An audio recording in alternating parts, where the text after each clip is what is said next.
ಇನ್ನು ಹೊಸ ವರ್ಷದ ಸಂದರ್ಭದಲ್ಲಿ ಸರ್ಕಾರ ಫುಲ್ ಅಲರ್ಟ್ ಆಗಿದೆ. ಗಾಂಜಾ ಡ್ರಗ್ಸ್ ಸಪ್ಲೈಗೆ ಬ್ರೇಕ್ ಹಾಕಲಿಕ್ಕೆ ತಯಾರಿಯನ್ನ ಮಾಡಿಕೊಂಡಿದೆ.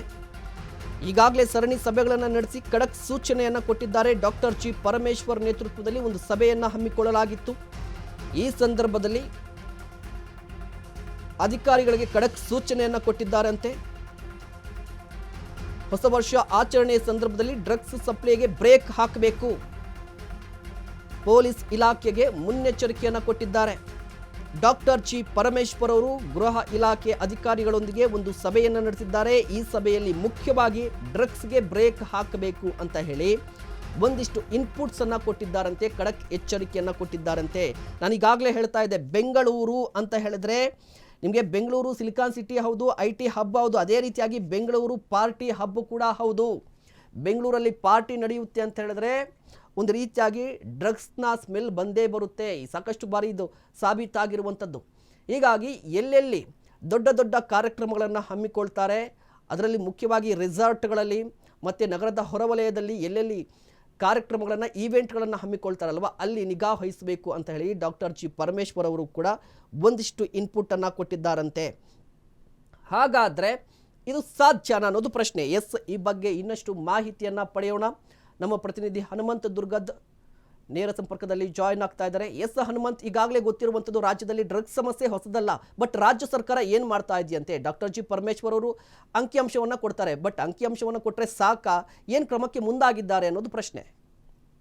ರಾಜ್ಯದಲ್ಲಿ ಮಾದಕ ವಸ್ತುಗಳು ಮತ್ತು ಅಮಲಿನ ಪದಾರ್ಥಗಳ ನಿಯಂತ್ರಣ ಕಾಯ್ದೆ NDPS ಆ್ಯಕ್ಟ್ ಭಾಳ ಪ್ರಬಲವಾಗಿ ಇಂಪ್ಲಿಮೆಂಟ್ ಆಗಿದೆ. ಈ ಕಾಯ್ದೆಯಲ್ಲಿ ಕನಿಷ್ಠ ಏನಾದರೂ ಪ್ರಕರಣ ದಾಖಲಾದರೆ 20 ವರ್ಷಗಳ ಕಾಲ ಜೈಲು ಶಿಕ್ಷೆ ಕೊಡುವಂತಹ ಸಾಧ್ಯತೆಗಳು ಮತ್ತು ಅವಕಾಶಗಳಿದ್ದಾವೆ.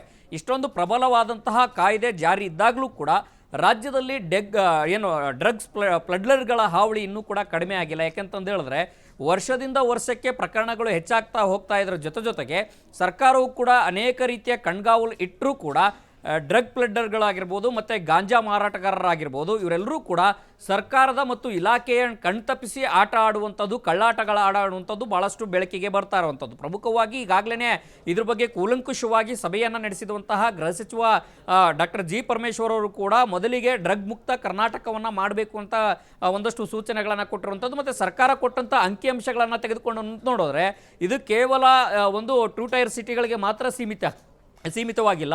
ರಾಜ್ಯದ ಎಲ್ಲ ಜಿಲ್ಲೆಗಳಲ್ಲೂ ಕೂಡ ಡ್ರಗ್ ಪ್ಲಡ್ಲರ್ಗಳು ಇದ್ದಾರೆ ಅಂತಂದು ಹೇಳಿದ್ರೆ ತಪ್ಪಾಗಲಿಕ್ಕಿಲ್ಲ. ಯಾಕೆಂದರೆ ಸರ್ಕಾರವೇ ಕೊಟ್ಟಂತಹ ಒಂದು ಅಂಕಿಅಂಶಗಳನ್ನು ಗಮನಿಸುವಂಥದ್ದಾದರೆ ಪ್ರತಿ ಜಿಲ್ಲೆಯಲ್ಲೂ ಕೂಡ ಒಂದಲ್ಲ ಒಂದು ಪ್ರಕರಣಗಳು ದಾಖಲಾಗಿರುವಂಥ ಹಿನ್ನೆಲೆಯಲ್ಲಿ ಇದು ಒಂದು ಕಡೆಗೆ ಎಲ್ಲೋ ಒಂದು ಕಡೆಗೆ ಪೋಷಕರಿಗೆ ಮತ್ತು ಯುವ ಸಮೂಹಕ್ಕೆ ಪೋಷಕರಿಗೆ ಆತಂಕ ಸೃಷ್ಟಿ ಮಾಡಿರುವಂಥದ್ದು, ಜೊತೆಗೆ ಆ ಯುವಕರನ್ನು ಮತ್ತಷ್ಟು ದಾರಿ ತಪ್ಪಿಸುವಂತಹ ಭೀತಿ ಕೂಡ ಇರುವಂಥದ್ದು. ಆ ಕಾರಣಕ್ಕಾಗಿಯೇ ಸರ್ಕಾರ ಒಂದಷ್ಟು ಮುನ್ನೆಚ್ಚರಿಕೆ ಕ್ರಮವನ್ನು ತೆಗೆದುಕೊಂಡಿರುವಂಥದ್ದು. ಮತ್ತು ಮಂಗಳೂರು ಸೇರಿದಂತೆ ರಾಜ್ಯದ ಬೆಂಗಳೂರು ಈ 2 ಸಿಟಿಗಳಲ್ಲೂ ಕೂಡ ಹೆಚ್ಚೆಚ್ಚು ಡ್ರಗ್ಸ್ ಸಪ್ಲೈ ಮತ್ತು ಗಾಂಜಾ ಸಪ್ಲೈ ಆಗ್ತಾ ಇರುವಂಥದ್ದು. ಈಗಾಗಲೇ ಸರ್ಕಾರ ಅಂಕಿಅಂಶಗಳನ್ನು ನಾವು ನೋಡಿದ್ದೀವಿ. ಎಷ್ಟು ಕೆಜಿಯನ್ನು ಗಾಂಜಾ ಎಷ್ಟು ವಶಪಡಿಸ್ಕೊಂಡಿದೆ ಮತ್ತು ಸಿಂಥೆಟಿಕ್ ಡ್ರಗ್ಸನ್ನು ಎಷ್ಟು ವಶಪಡಿಸ್ಕೊಂಡಿದೆ ಅಂತ ನೋಡಿದರೆ, ಆದರೆ ಇದೆಲ್ಲವನ್ನೂ ಕೂಡ ನಿಯಂತ್ರಣ ಮಾಡಲಿಕ್ಕೆ ಸರ್ಕಾರ ಯಾವೆಲ್ಲ ಕ್ರಮ ತೆಗೆದುಕೊಂಡಿದೆ ಅನ್ನೋಂಥದ್ದನ್ನು ನೋಡೋದಾದರೆ ಒಂದು ಪ್ರಬಲವಾದಂತಹ ಕಾಯ್ದೆ ಇದ್ದಾಗಲೂ ಕೂಡ ಒಂದು ಮಾದಕ ವಿರೋಧಿ ಕಾರ್ಯಪಡೆಯನ್ನು ಈಗಾಗಲೇ ಸರ್ಕಾರ ಮಾಡಿದೆ. ಸರ್ಕಾರ ಮಾಡಿದಾಗ ಮತ್ತೆ ಎಲ್ಲೆಲ್ಲೂ ಹೆಚ್ಚೆಚ್ಚು ಡ್ರಗ್ ಸಪ್ಲೈ ಆಗ್ತಾ ಇದೆ ಅಲ್ಲೆಲ್ಲ ಕಣ್ಗಾವಲು ಇಡುವಂಥ ಪ್ರಯತ್ನ ಮಾಡಿದೆ. ಮತ್ತೊಂದು ಕಡೆಗೆ ಜನವರಿ ಏನು ಹೊಸ ವರ್ಷ ಪ್ರಾರಂಭದಿಂದ ಏನಿದೆ ಅಂದರೆ ಡಿಸೆಂಬರ್ 31ರ ರಾತ್ರಿ ಏನಿದೆ, ಇಡೀ ಡ್ರಗ್ ಸಪ್ಲೈಯನ್ನು ಕಡಿಮೆ ಮಾಡಬೇಕು ಮತ್ತು ಎಲ್ಲೆಲ್ಲೂ ಆಗ್ತಾ ಇದೆ ಅದರೆಲ್ಲರ ಮೇಲೆ ಕಣ್ಗಾಲವನ್ನು ಇಡಬೇಕು ಅನ್ನೋ ಲೆಕ್ಕಾಚಾರದಲ್ಲಿ ಸರ್ಕಾರ ಇದ್ದಂತೆ ಕಾಣಿಸುತ್ತೆ. ಆ ಕಾರಣಕ್ಕಾಗಿಯೇ ಒಂದಷ್ಟು ಮಹತ್ವದ ಮುನ್ನೆಚ್ಚರಿಕೆ ಕ್ರಮಗಳನ್ನು ತೆಗೆದುಕೊಂಡಿರುವಂಥದ್ದು. ಮತ್ತು ಪ್ರತಿ ಇಲಾಖೆಯ ವ್ಯಾಪ್ತಿಯಲ್ಲಿ ಬರುವಂಥ ಪ್ರತಿ ಪೊಲೀಸ್ ಠಾಣೆಗೂ ಕೂಡ ಒಂದಷ್ಟು ಖಡಕ್ ಸೂಚನೆಗಳನ್ನು ಗೃಹ ಇಲಾಖೆ ಕೊಟ್ಟಿರುವಂಥದ್ದು. ಮಹೇಶ್, ಹನುಮಂತ್, ಮುಖ್ಯವಾಗಿ ಪ್ರತಿ ಬಾರಿ ಕೂಡ ಸರ್ಕಾರ ಒಂದಿಷ್ಟು ಕ್ಯಾಂಪೇನ್ಗಳನ್ನು ಮಾಡುತ್ತೆ, ಒಂದಿಷ್ಟು ಮ್ಯಾರಥಾನ್ಗಳನ್ನು ಮಾಡುತ್ತೆ. ಈ ಕ್ಯಾಂಪೇನ್ಗಳ ಮ್ಯಾರಥಾನ್ ಬರೀ ಹೆಸರಿಗೆ ಮಾತ್ರ ಸೀಮಿತವಾಗಿದೆಯಾ ಅಂತ ಹೇಳಿ, ಯಾಕೆ ಅಂತ ಹೇಳಿದ್ರೆ ನೀವು ಕ್ಯಾಂಪೇನ್ಗಳನ್ನು ಮಾಡುವಂಥದ್ದು, ಒಂದಿಷ್ಟು ಮ್ಯಾರಥಾನ್ ಮಾಡುವಂಥದ್ದು, ಒಂದಿಷ್ಟು ಕಾರ್ಯಕ್ರಮಗಳನ್ನು ಮಾಡುವಂಥದ್ದು ಬರೀ ಪೇಪರಲ್ಲಿ ಹಣವನ್ನು ಖರ್ಚು ಮಾಡಲಿಕ್ಕೆ ಅಷ್ಟೇನಾ ಅಂತ, ಇಚ್ಛಾಶಕ್ತಿ ಕೊರತೆ ಏನಾದರೂ ಕಾಣುತ್ತಾ ಪೊಲೀಸ್ ಇಲಾಖೆಯಲ್ಲಿ ಅಂತ? ಒಂದು ಸಹಜವಾಗಿ ಈ ರೀತಿಯ ವಿಚಾರಗಳಿಗೆ ಬಂದ ಸಂದರ್ಭದಲ್ಲಿ ಜಾಗೃತಿ ಕಾರ್ಯಕ್ರಮಗಳನ್ನು ಮಾಡುವಂಥದ್ದು ಎಲ್ಲ ಇಲಾಖೆಗಳು ಮಾಡ್ತವೆ. ಅದೇ ರೀತಿಯಾಗಿ ಗೃಹ ಇಲಾಖೆಯೂ ಕೂಡ ಇದು ಡ್ರಗ್ಸ್ ಮತ್ತು ಗಾಂಜಾ ಮಾದಕ ವಸ್ತುಗಳ ಸಪ್ಲೈ ಏನಿದೆ ಆ ಒಂದು ವಿಚಾರಗಳಿಂದ ಆಗುವಂಥ ಅನಾಹುತಗಳು ಮತ್ತು ಅಮಲು ಪದಾರ್ಥಗಳಿಂದ ಸೃಷ್ಟಿಯಾಗುವಂಥ ಅನಾಹುತಗಳ ಬಗ್ಗೆ ಜಾಗೃತಿ ಮೂಡಿಸುವಂತಹ ಕೆಲಸಗಳನ್ನು ಸರ್ಕಾರ ಇಲಾಖೆ ಮಾಡ್ತಾ ಮೊದಲಿಂದನೂ ಕೂಡ ಮಾಡ್ತಾ ಬಂದಿದೆ. ಅದು ವಿಶೇಷವಾಗಿ ಇಂಜಿನಿಯರಿಂಗ್ ಕಾಲೇಜಿಂಗ್ ಮೆಡಿಕಲ್ ಕಾಲೇಜುಗಳು ಸುತ್ತಮುತ್ತಲಲ್ಲಾಗಿರ್ಬೋದು ಮತ್ತು ಶಾಲಾ ಕಾಲೇಜುಗಳಲ್ಲಾಗಿರ್ಬೋದು ಈ ರೀತಿಯ ಜಾಗೃತಿ ಕಾರ್ಯಕ್ರಮಗಳನ್ನು ಮಾಡ್ತಾ ಬಂದಿದ್ದಾರೆ. ಅದ್ರ ಪ್ರಶ್ನೆ ಇರೋದೇನಂತಂದು ಹೇಳಿದ್ರೆ, ಈಗ ನೋಡಿ ಡಿಸೆಂಬರ್ 31ರಂದು ಹೊಸ ವರ್ಷದ ಸಂದರ್ಭದಲ್ಲಿ ಡ್ರಗ್ ಸಪ್ಲೈ ಮೇಲೆ ಯಾರ್ಯಾರೆಲ್ಲ ಮಾಡ್ತಾರೆ ಅವ್ರ ಮೇಲೆ ನಿಗಾ ಇಡಬೇಕು ಅನ್ನೋಂಥ ಕೆಲಸವನ್ನು ಸೂಚನೆಯನ್ನು ಕೊಟ್ಟಿರುವಂಥದ್ದು. ಆ ಕಾರಣಕ್ಕಾಗಿ ಈ ಹಿಂದೆ ಡ್ರಗ್ ಪ್ಲೆಡ್ಲರ್ಗಳಾಗಿ ಯಾರ ಮೇಲೆ ಪ್ರಕರಣ ದಾಖಲಾಗಿದೆ ಅವರ ಮೇಲೆ ನಿಗಾ ಇಡುವಂಥ ಕೆಲಸವನ್ನು ಸರ್ಕಾರ ಮಾಡ್ತಾ ಇದೆ. ವಿದೇಶಿ ಪ್ರಜೆಗಳು ಕೆಲವು ವಿದೇಶಿ ಪ್ರಜೆಗಳಲ್ಲಿ ಡ್ರಗ್ ಸಪ್ಲೈ ಏನು ಮಾಡ್ತಾರೆ ಅಂಥವ್ರು ಯಾರ ವಿರುದ್ಧ ಪ್ರಕರಣಗಳು ದಾಖಲಾಗಿದ್ದಾವೆ ಅಂಥವ್ರ ಮೇಲೂ ನಿಗಾ ಇಡುವಂಥ ಕೆಲಸ ಮಾಡ್ತಾ ಇದೆ. ಅದರ ಜೊತೆಗೆ ಪಾರ್ಟಿಗಳನ್ನು ಮಾಡುವಂಥ ಇವೆಂಟ್ಗಳನ್ನು ನಡೆಸುವಂತಹ ಹೋಟೆಲ್ ಆಗಿರ್ಬೋದು, ಕ್ಲಬ್ ಆಗಿರ್ಬೋದು, ಅವರೆಲ್ಲರೂ ಕೂಡ ನಿಗಾ ಇಡುವಂಥ ಕೆಲಸವನ್ನು ಕೂಡ ಸರ್ಕಾರ ಮಾಡ್ತಾ ಇದೆ.